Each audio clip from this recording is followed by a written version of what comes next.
Hoje nós temos uma palavra simples, mas que Deus falou ao meu coração profundamente algum tempo atrás. E ela surgiu de uma forma tão natural. Eu estava orando, meditando na palavra, Deus me deu esse texto. E eu compartilhei com algumas pessoas, compartilhei com algumas discípulas. E uma noite Deus me acordou e eu preparei esse sermão rapidinho. E eu nem sabia que eu ia pregar esse mês. E tem muito a ver com o tempo que nós estamos vivendo. Na verdade, era o pastor Alessandro que pregaria hoje. Mas ele está pregando na igreja em Perdigão. Eu ia falar Figueirão, que é parecido, né? Mas é outra ponta, né? Está aqui em Perdigão, abençoando a vida dos irmãos lá. E nós queremos falar sobre proteção em tempo de paz.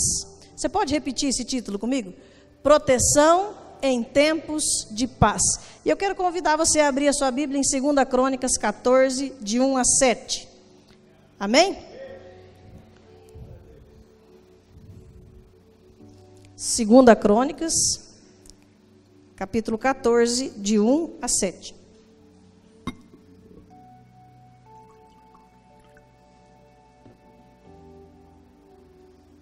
Amém?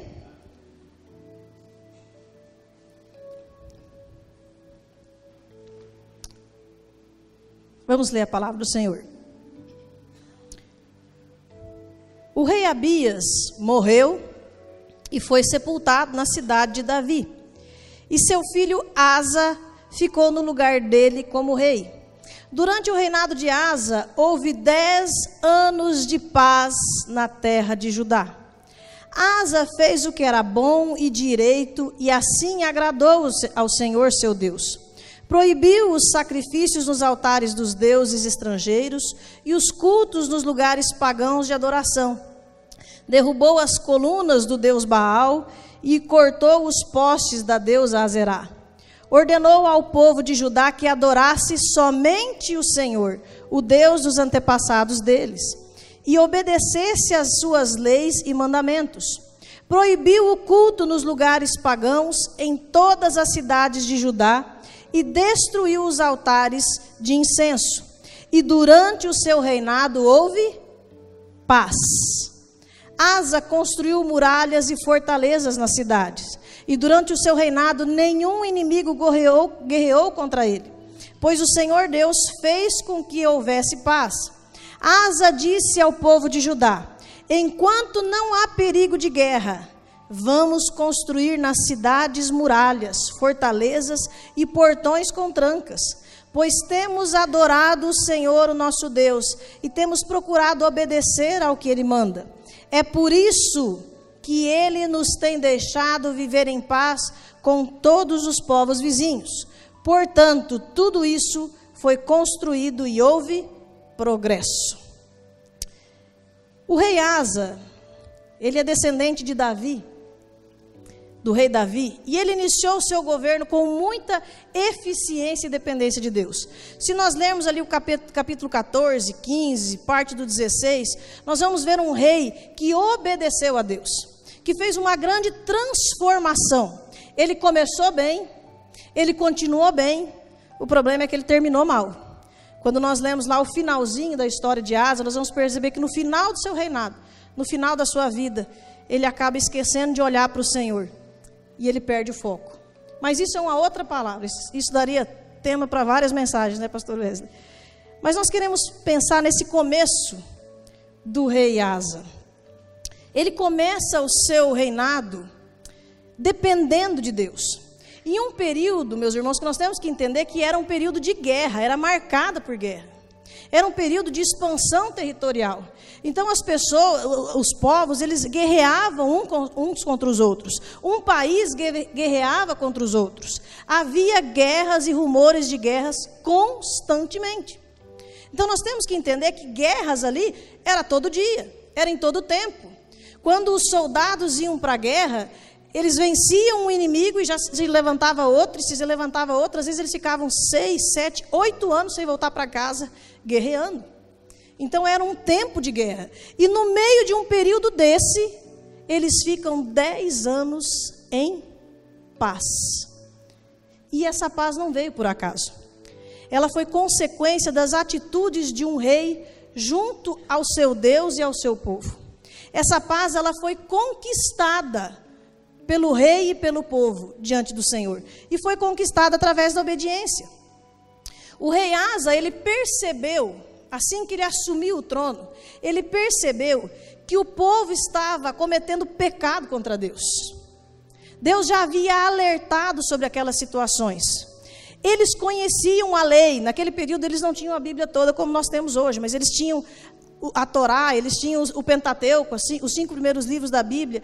E se você lê Êxodo, Número, Levítico, Deuteronômio, e depois pode continuar lendo, que você vai ver esse assunto até Apocalipse. Deus falando para nós adorarmos somente a Ele, para não adorarmos outros deuses. E Deus, ele vai alertando o povo, quando o povo sai do Egito, e aí ele chega à terra prometida, ele fala, olha, ali tem outros povos, não se contaminem, não se misturem, não casem com eles, para não ter as práticas pagãs deles, não adorem os seus deuses. Então Deus sempre falou sobre isso, e o povo sabia que adorar a outros deuses trazia consequência sobre eles, atraía maldição sobre eles. E quando o rei Asa, então, ele assume o poder, ele percebe que eles estavam pecando contra o Senhor. E essa paz que eles vão viver durante 10 anos, a paz aqui nós podemos entender como essa ausência de ataques, essa ausência de guerra, e essa prosperidade que veio sobre eles, ela é consequência das atitudes de obediência desse rei junto ao seu povo e junto a Deus. A primeira coisa que o rei fez foi uma faxina. A primeira coisa que o texto nos diz que ele fez foi fazer uma grande faxina sobre a nação. Ele retirou tudo que representava uma afronta contra Deus. Tudo que era afronta a Deus, ele começou a derrubar. Todos os postes ídolos, todos os altares, os lugares de queimar incenso. Ele foi varrendo todo Judá, foi fazendo uma faxina, limpando a terra e foi ensinando o povo a se lembrar das Escrituras. Vamos servir e adorar o nosso Deus. Vamos servir somente a Ele. O altar aqui é somente do Deus vivo e de nenhum outro Deus. Então ele começa a fazer essa faxina.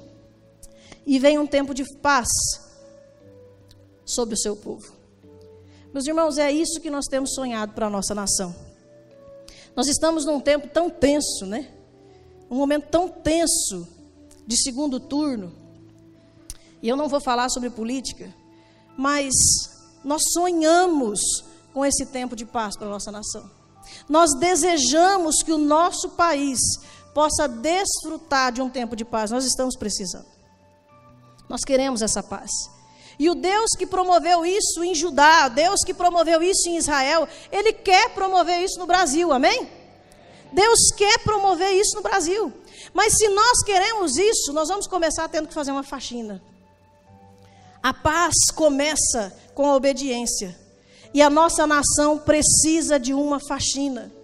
Precisa retirar tudo que tem afrontado a santidade do nosso Deus. Deus quer levantar líderes sobre nós, que ouçam a sua voz, que obedeçam a Ele. Meus irmãos, não se enganem, nenhum homem, nenhuma mulher é capaz de resolver essa situação que nós estamos como nação, se não depender totalmente de Deus. A minha esperança não está em homens, a minha esperança está no Senhor Jesus, amém? É Deus que pode transformar essa nação. E nós, como cristãos, precisamos orar pelos governantes que Deus nos dará, para que eles possam ouvir a voz de Deus, temer a Deus e transformar a nossa história. E serem instrumentos de Deus. Nenhum ser humano, sem ser totalmente usado por Deus, vai dar conta de transformar essa situação. Porque é só Deus agindo. E nós queremos experimentar essa paz. Quem quer experimentar essa paz, essa libertação em Jesus Cristo, precisa fazer a faxina. Precisa derrubar os altares que construiu em sua vida e deixar apenas o altar do Senhor Deus. É dar a Deus o lugar que é dele, no centro das nossas vidas, e confiar as nossas vidas ao Senhor somente. Que altares você tem levantado em sua vida? Quem está ocupando o lugar de Deus na sua vida? O que tem sido prioridade na sua vida? O que está no lugar de Deus? Se nós queremos essa paz, se nós queremos essa libertação, nós precisamos fazer uma faxina. E essa faxina começa em nós. Começa removendo tudo aquilo que afronta a Deus, que afronta a santidade de Deus, e oferecermos a nossa adoração somente ao Senhor. Amém? Mas Asa não parou por aí, essa foi só a primeira coisa que ele fez. Ele fez uma faxina, ele obedeceu a Deus, ele percebeu tudo que estava errado e começou a colocar as coisas no lugar certo, pôs a casa em ordem. E aí o tempo de paz veio. Ele buscou ao Senhor. E mesmo no tempo de paz, ele continuou buscando ao Senhor. E quando a paz veio, ele chamou o povo e falou: olha, agora nós vamos criar estratégias de proteção para caso de novos ataques. Porque nós estamos num tempo de paz. Mas agora nós precisamos aproveitar esse tempo de paz para construir um sistema de defesa. Porque se o inimigo tentar nos invadir, nós estamos preparados. E então ele chama o povo para construírem muralhas, fortalezas, colocar trancas nos portões, para evitar qualquer tipo de invasão do inimigo.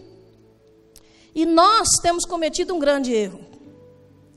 Sabe o erro que eu tenho percebido, meus irmãos, que nós temos cometido? Nós começamos a construir esses sistemas de defesa sobre as nossas vidas, sobre a nossa casa, o nosso casamento, os nossos filhos, quando o ataque já começou. A hora que o inimigo nos ataca, nós começamos a tentar nos defender, a tentar nos proteger. Mas nós não aproveitamos o tempo de paz para nos preparar, para levantar esses muros de proteção, para que quando o ataque vier, nós já estejamos preparados e bem protegidos. Mas talvez você está pensando assim: mas pastora, como assim? Quando o ataque vier, você está profetizando maldição sobre a minha vida? Não, em nome de Jesus. Quero ser boca de Deus aqui sobre a sua vida. Quero profetizar bênção sobre a sua vida. Mas se nós lermos na palavra de Deus, 1 Pedro, capítulo 5, versículo 8, eu convido você a abrir a sua Bíblia. Nós vamos entender que isso não é uma ameaça. Isso é uma situação real. Os ataques do inimigo, eles são frequentes. Não é uma questão que pode ser que aconteça. Ele está tentando o tempo todo. 1 Pedro capítulo 5, versículo 8.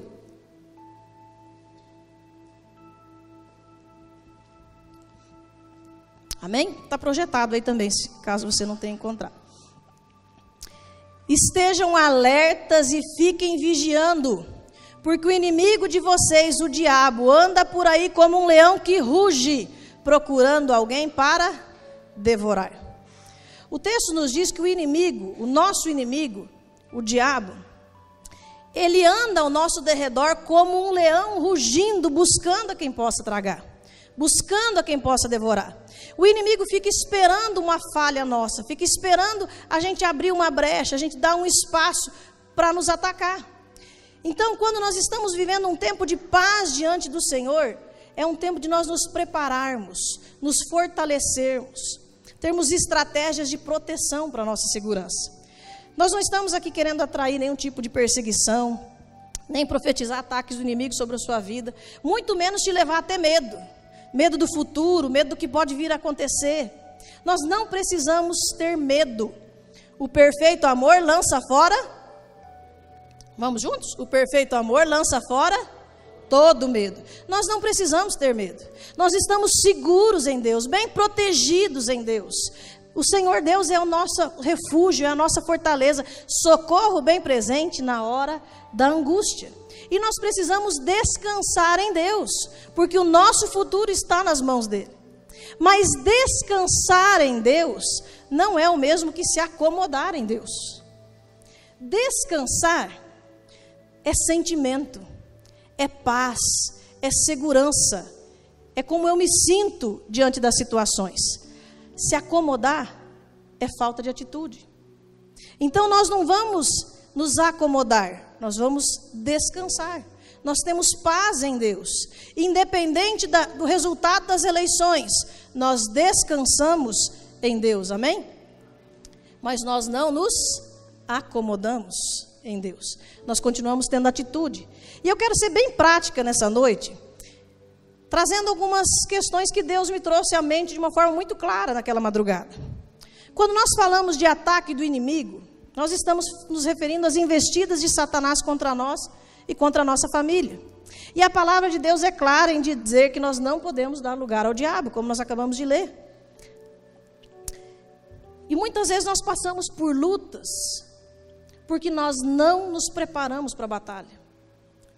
Nós não nos protegemos devidamente. E aí quando as lutas vêm, quando a coisa acontece, a gente percebe que devia ter se preparado antes.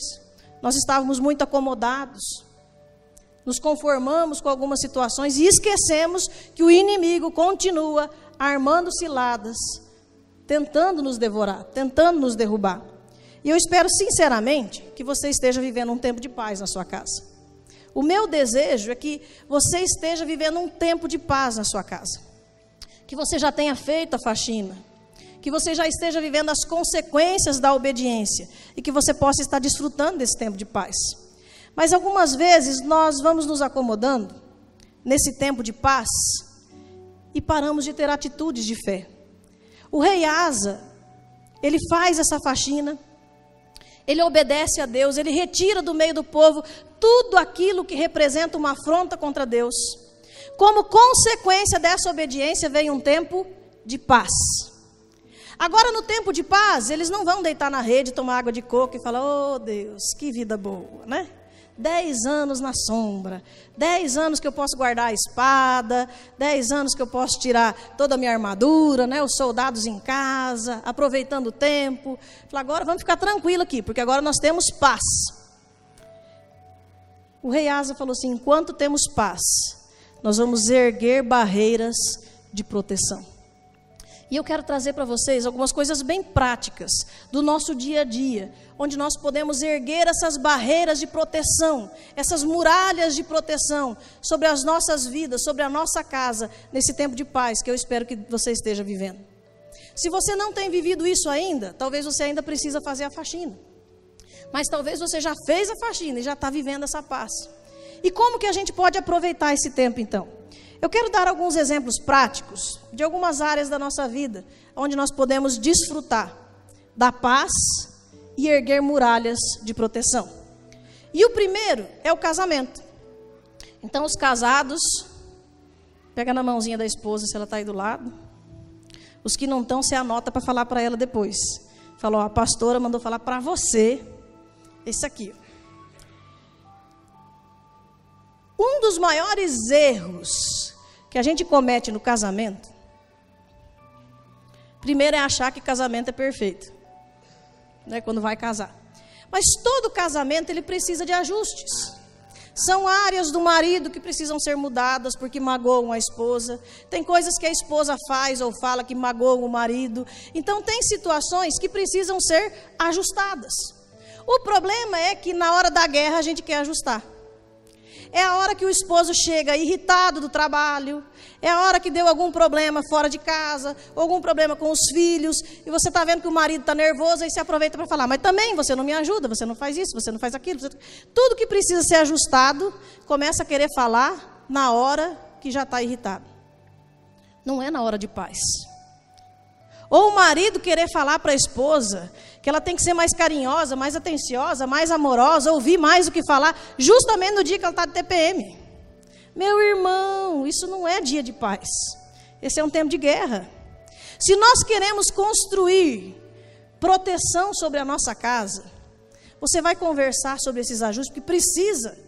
As mulheres gostam muito da DR, né? Discutir a relação. Os homens, quando falam essa expressão, já dá arrepio, né? Fala, ixi. Lá vem a mulher querendo discutir relação, né? Mas é necessário fazer ajustes, abrir o coração, falar de sentimentos. Olha, essa tua atitude tem me magoado. Só que falar isso na hora errada traz prejuízo. Sabe quando você fala? Naquele momento que vocês estão tomando um chimarrão, tomando um tereré, tomando um café, que está tudo bem, deitado no sofá, aquela hora que você está deitadinho no ombro. E aí você começa a falar, olha, eu creio que nós precisamos crescer em algumas áreas. Tem áreas do nosso casamento que eu entendo que nós precisamos ajustar. Querem uma dica bem boa, que não tem erro? Quando você quer ajustar algo no seu cônjuge, comece a conversa falando de você. Começa falando assim, eu creio que nós precisamos mudar algumas coisas. E eu quero ouvir de você o que eu preciso mudar. Só que se prepara para ouvir, né? Perguntou, se prepara para a resposta. Porque provavelmente depois vai vir a outra parte. Falei, e você? O que você acha que eu tenho que mudar? E aí a gente conversa, coloca os sentimentos, conversa sobre isso. Senta ao redor da mesa, olho no olho. Ri junto, chora junto, brinca. Ora junto. E nós vamos criando cercas de proteção sobre o nosso casamento. Meus irmãos, vamos passar tempo juntos. Quando há paz. Não vamos deixar para passar tempo quando precisa estar do lado da cama do outro no hospital. Quando precisa estar com a família num velório. Para passar tempo juntos. Quando não há mais saúde. Não deixe para passar tempo com o seu cônjuge depois que os seus filhos foram embora de casa. Que os seus filhos são adultos e já saíram. Valorize um ao outro, cuide um do outro, porque vai chegar um tempo que vai estar só vocês dois. E tem vários casais aqui que já estão nessa fase. Mas muitas vezes o casal foca só nos filhos e os filhos vão embora. E aí ficam dois estranhos, que não sabem o que fazer, porque não aproveitaram aquele tempo para se preparar para a próxima fase. Não ergueram essas muralhas de proteção. Nós precisamos fazer isso. Precisamos aproveitar as oportunidades. Deitado no sofá, caminhando, tomando um sorvete, rindo, brincando, tendo tempo de comunhão juntos. E eu estou falando do casal. Casais com filhos pequenos, vocês também precisam namorar. Também precisa ter um tempo de deixar o filho com a tia, com o tio, com o discipulador, com a vovó, com o vovô e falar, hoje vamos sair só nós dois. Vamos assistir um filme, porque com crianças pequenas você não assiste filme, né? Vamos fazer um programa só nosso. Porque nós precisamos proteger o nosso casamento. Nós precisamos conversar, ter olho no olho, passear de mão dada. Lembra como era bom? Vocês lembram como era bom? Nós precisamos proteger o nosso casamento no tempo de paz. Maridos, quero dar uma dica para você. Não espera a sua esposa ficar estressada, nervosa e irritada por quando o tanto de serviço que ela tem para se oferecer, para ajudar. Você está vendo que tem um monte de louça para lavar, tem um monte de louça para secar, tem roupa para lavar, o chão está todo sujo, a gurizada espalhado pela casa. Não espera a mulher surtar e dar uma de louca para você falar, precisa de ajuda? Deixa eu contar um segredo para vocês. Maridos, prestem atenção.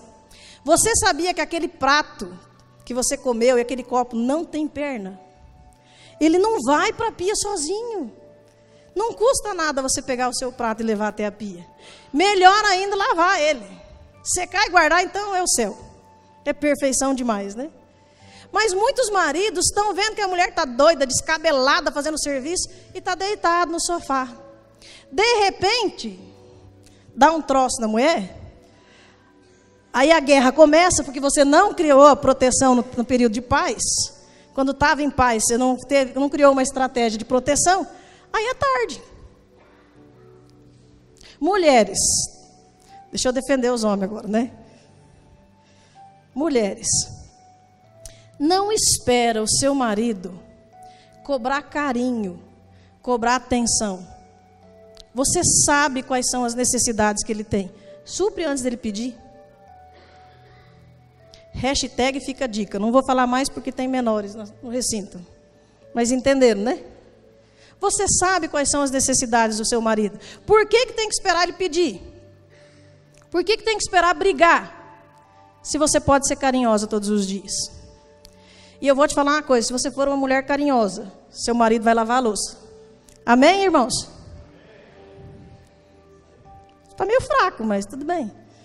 Vou falar de novo. Irmãs, se vocês forem mulheres carinhosas, seu esposo vai lavar a louça. E com prazer ainda, né? Feliz da vida. E em relação aos nossos filhos?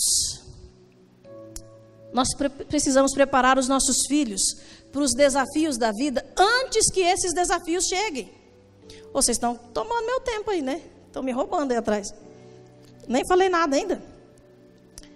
Nós precisamos preparar os nossos filhos para os desafios da vida antes que os desafios cheguem. Nós precisamos preparar os nossos filhos para a vida profissional. E a gente não vai prepará-los quando ele sair da faculdade ou quando ele for procurar o primeiro emprego. Nós preparamos os nossos filhos dentro de casa quando eles são pequenos ainda, ensinando responsabilidades, horário, disciplina, ajudando eles a perceber quais são as aptidões que eles têm para conseguir um bom trabalho, entrar numa faculdade. Nós precisamos ajudar os nossos filhos a construir uma vida conjugal quando adultos. Preparar os meninos para serem maridos segundo o coração de Deus.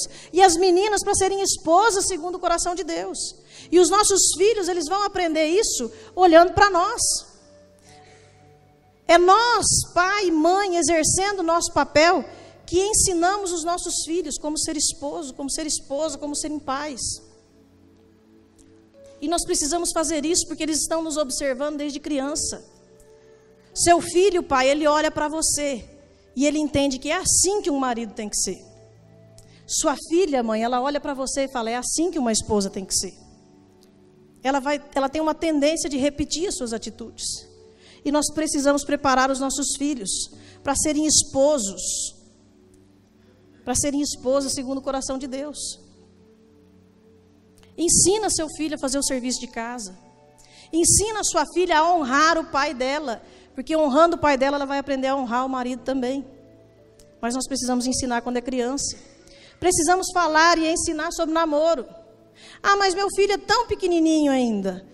Mas a gente ensina, a gente conversa, a gente ora quando o filho é pequeno. Depois que a sua filha vier apresentar o gatinho em casa, é tarde demais para você falar sobre isso com ela. Pai, eu quero te dar uma dica. Você, pai, que levou a sua filhinha agorinha ali no maternal, no berçário, no culto infantil, tão pequenininha, não bobeia não. Quando você piscar, os amigos da sua filha têm barba e falam mais grosso que você. E eu sei do que eu estou falando. Eu sei do que eu estou falando. E aí você assusta. Aí, às vezes, o pai fala assim, ai, meu filho tem 13 anos e está apaixonado, quer namorar. Eu já falei para ele que não é hora, eu já tentei explicar. Eu fiz veredas há 10 anos atrás e eu entendi no veredas o papel do namoro, a importância do namoro, o tempo certo para o namoro. Mas meu filho não me escuta. Sabe por quê? Você tinha que ter falado há 10 anos atrás. Tinha que ter falado há 10 anos atrás. Desde pequenininho, orando, ensinando, explicando, ganhando o coração dos seus filhos, para que eles não entreguem o coração para qualquer um. Mas nós perdemos tempo. O tempo de paz, muitas vezes não é aproveitado para construir as muralhas de proteção. Nós precisamos preparar os nossos filhos para a vida espiritual.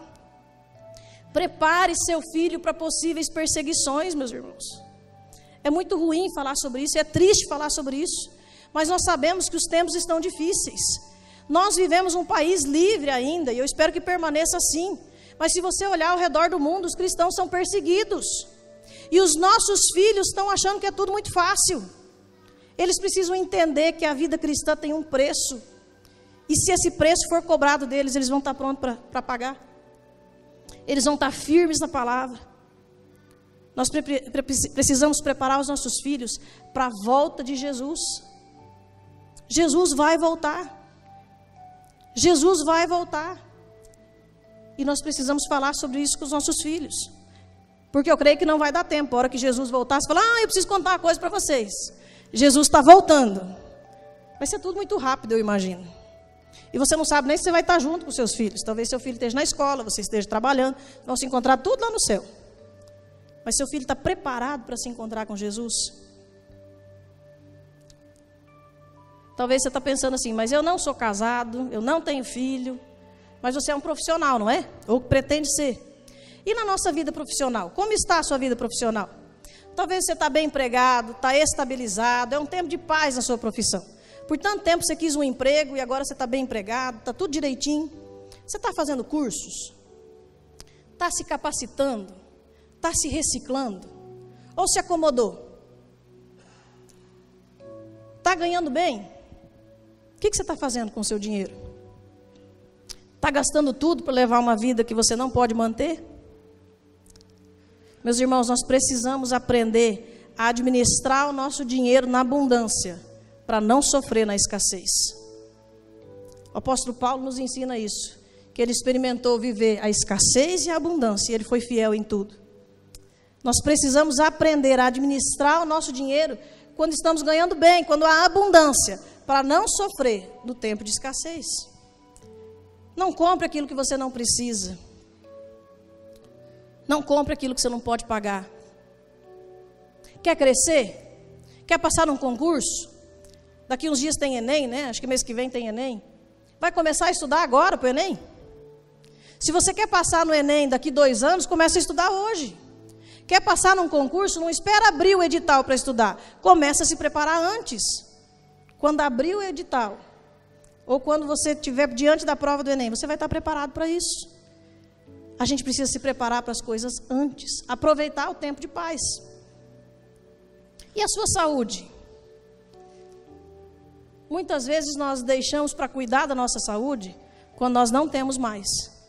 Nós não cuidamos do nosso corpo, nós não cuidamos da nossa alimentação, nós não dormimos direito. Mas o nosso corpo, ele é como um cartão de crédito. Você vai usando e vai passando, vai usando e vai passando. Mas uma hora a fatura chega. Uma hora a fatura chega na sua casa. Nós não cuidamos da nossa saúde quando nós temos. E vamos nos dar conta disso quando ela já acabou. E para ser bem prático, eu queria passar um videozinho. Acho que está no jeito aí. É bem curtinho, só para a gente entender um pouquinho isso.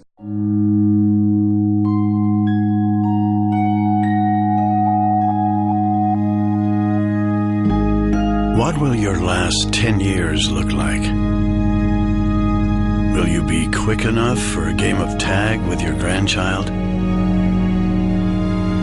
Strong enough to embrace every moment?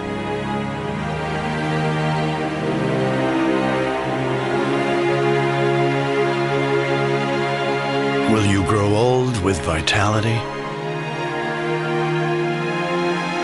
Or get old with disease?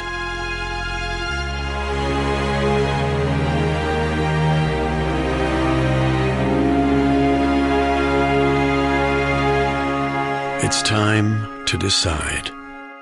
The average Canadian will spend their last 10 years. Como é que você quer envelhecer? Todos nós queremos envelhecer com saúde. Mas nós só vamos chegar lá se nós começarmos a ter atitude agora. Se nos prepararmos para isso antes. Se cuidarmos do nosso corpo. Eu assisti esse vídeo há um bom tempo e ele me fez voltar para a academia. Ele me fez reorganizar minha alimentação. Porque eu não gosto de malhar, eu gosto de comer. Eu vou para a academia pensando no que eu vou comer depois. Mas eu preciso cuidar da minha saúde, porque eu quero envelhecer com saúde. Só que eu não vou poder fazer isso quando eu não tiver mais saúde. Eu preciso fazer isso agora. É no tempo de paz, é quando se tem saúde que se constrói a proteção para os tempos mais difíceis. E por último, a nossa vida espiritual. Não deixe para buscar a Deus quando os problemas surgirem. Não deixe para construir muralhas de proteção sobre a sua vida, sobre a sua casa, quando o inimigo estiver atacando você. Quando seu casamento e seus filhos já estiverem apresentando sintomas desse ataque maligno. Proteja antes. Não espere seu filho estar viciado em pornografia para supervisionar o que ele assiste na internet. Não espere ter manifestações malignas na vida da sua família para conferir o que vocês assistem, o que vocês falam ou até mesmo o que vocês praticam. Não espere para apresentar Jesus para o seu filho quando ele já tiver entregado a vida dele para os deuses desse mundo. Não espere ter dificuldades no seu ministério para começar a buscar capacitação. Não espere Jesus voltar para se preparar para se encontrar com Ele. Você precisa se preparar agora. Se nós não aproveitamos o tempo de paz para proteger as nossas vidas e a nossa família, nós vamos ter que fazer como Neemias. Neemias ele foi chamado para a missão de reconstruir os muros que estavam derrubados. E no meio daquela construção, cada pessoa construía, foi uma estratégia que Deus deu a Neemias, cada pessoa construía, reformava o muro na frente da sua própria casa. Então eles trabalhavam diante da sua própria casa, construindo os muros de proteção da cidade. E no meio disso eles começaram a sofrer ataques. E eles tinham que trabalhar com a espada na cintura e com a ferramenta de trabalho na outra mão. Com uma mão na espada e a outra mão no trabalho. E a família atrás, sendo protegida. Isso me leva a entender que nós não precisamos abandonar o ministério em tempos de lutas. Dá para continuar servindo a Deus, cumprindo a missão e protegendo a nossa casa. Mas isso também me mostra que nós devemos proteger a nossa família antes do ataque vir. Porque se as muralhas já estão prontas, é mais fácil de proteger a minha casa. Nós precisamos aproveitar esse tempo de paz. E eu não sei em quais das situações você está. Nós temos clamado por um tempo de paz como nação, como povo de Deus. E eu creio que esse tempo está vindo em nome de Jesus. Mas quando esse tempo de paz chegar, o que nós vamos fazer? Nós vamos nos acomodar? Ou nós vamos continuar trabalhando para o Senhor e fazendo aquilo que Ele nos chamou para fazer? Talvez você esteja vivendo lutas e tenha entendido que está muito difícil agora porque você não se preparou antes, porque você não aproveitou o tempo de paz para erguer essas muralhas de proteção. Mas eu quero te dizer que Deus, Ele é bondoso, Ele é amoroso, Ele é teu Pai. Busque socorro no Senhor e Ele, em sua infinita bondade, misericórdia e graça, vai te dar a vitória. Ele vai te ajudar. Talvez seja mais difícil porque você não estava preparado, mas Ele vai te dar a vitória. Busque nele, faça dele o seu refúgio, a sua fortaleza, o socorro bem presente na hora da angústia, e Ele vai te dar a vitória. Mas talvez você esteja vivendo um tempo de paz. Então aproveite esse tempo, ergue as muralhas de proteção sobre a tua casa. Aproveita o tempo no seu casamento, aproveita esse tempo com os teus filhos, aproveita o tempo no seu emprego, aproveita o tempo para cuidar da sua saúde, aproveita esse tempo para crescer espiritualmente antes que Jesus volte. Erga as muralhas, faça de Deus a sua fortaleza e feche bem as trancas para que o inimigo não tenha acesso à sua vida e à sua casa. Amém? A nossa nação precisa disso, a nossa casa precisa disso. Eu creio que nós vamos viver isso como nação, mas vai começar na nossa casa. Amém? O avivamento de uma nação começa em uma pessoa. Ele começa em você, se expande para a sua casa, se expande para a sua igreja, para a sua cidade, vai tomar essa nação. Um novo tempo de Deus sobre nós. Meus irmãos, nós temos orado muito pela nossa nação. E nós temos entendido de Deus, que Deus está no controle sempre. Deus está no controle sempre. E o que Deus tem nos mostrado é que quando um povo decide andar na desobediência, quando um povo decide desonrar a Deus, que é o que nós temos vivido como nação, existem duas situações. O povo ouve e se arrepende, Deus manda um tempo de paz e misericórdia. Ou chega o tempo do juízo de Deus. Israel viveu isso por muitas vezes. Se arrependia e mudava de atitude, e vinha sobre eles um tempo de paz. Mas permanecia na desobediência, e vinha sobre eles um tempo de juízo. E o que eu tenho pedido para Deus é que venha um tempo de paz. Mas precisa começar em nós.